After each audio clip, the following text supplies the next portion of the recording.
Hi, welcome back. Unbelievable, the end of February 2021 already. So it's time for another little sculptural report. In the past I've spoken about the difficulties working with wire the way I do.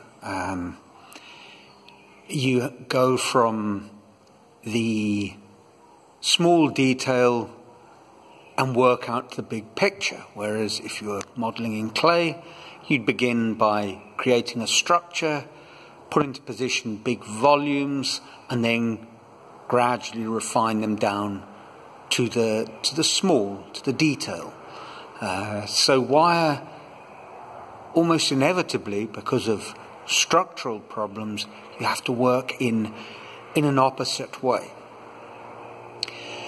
And then I thought about my big project, the David project. And if I were doing that to make a bronze copy, how would I go about it? Well, I would make a small clay maquette and then use established traditions of scaling it up.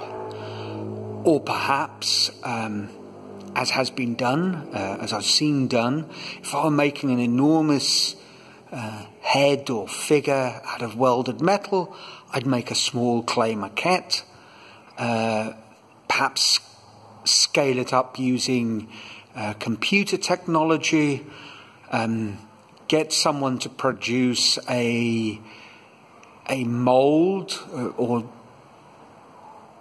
a styrofoam, something like that, copy of it, using industrial techniques, and then I'd weld the metal on top of that. Use it as a template.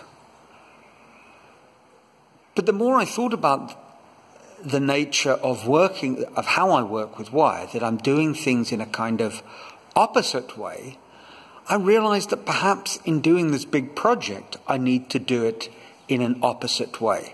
So rather than working from, say, this small head and working out, or like I have,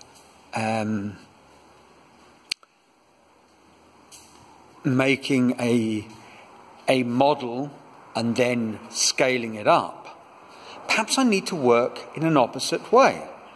So I've decided to make a giant head. So this is the new strategy that I'm adopting. I'm going to make a massive head and then scale that down. So I'm beginning with the head. This head study, which I've been working on for the last 3 weeks, quite advanced. I will repeat until it's exactly how I'd like it to be. So it will be head and neck, like the head I showed you at the beginning of this video. And when I'm satisfied that the proportions are right, and I have the order of work correctly planned out, the sort of engineering of the piece, I will then attempt to make a massive David head that is truly realistic. And obviously the advantage of working in this scale is I can introduce much more fine detail. So this nose has the inside of the nostril, the curve, much more defined. And these sort of ridges below the nostrils, the fleshy form of the lip, the very complex curvature is represented much more literally in the scale. It's interesting how much faster, in a sense, I've been able to work. Once I have these large studies in place, I'll be able to decide what needs to get left out. What detail I have to sacrifice if I'm going to successfully realistically portray the subject on a smaller scale. So when I say a large scale, what do I mean? Well, based on my measurements, this head and neck study will be a little over 2 meters, will be probably about 1.60 meters from front to back, 1.70 meters, and probably at the ears it will measure, the width will measure 1.20 meters or 1.30 meters. So it's a pretty damn big head. I'm very excited about it, and it seems to be going well. You know, all sorts of extra detail is becoming possible, and that's very, very exciting.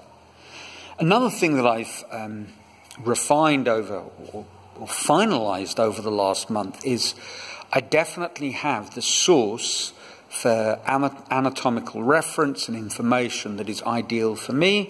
I'm using a Latvian sculptor's series of works, a chap Uldis Zārins, he's produced a fantastic book and cites Anatomy for the Sculptor and another book, all linked together on a site with material with which you can interact and so on. His second book is on facial expression. There's another one that's coming out, I think. And it's just perfect for me in so many ways, not least because one of the sources he uses is the statue of David, not surprisingly. So it's going very, very well. You know, in 3 weeks I have 2 eyes, a nose, a mouth, the chin in position, the cheeks quite well structured, the position of the jawline well defined. At the moment I'm working on the temporal line, plane, and is it called the frontal eminence? I think it is. This sort of roundish protuberance on the forehead. So it's really going very, very well, and I'd love to know what you make of it all. I'm going to put my hand in just to give you an idea of size. So there's the nose, and there's my hand. So the nose is considerably bigger than my hand. I mean, it is big, this piece. And it's exciting, and, well, let's see how March develops. Trust you're all well, keeping safe, and as always, I'd love to hear your comments. So that's it for February. Ciao.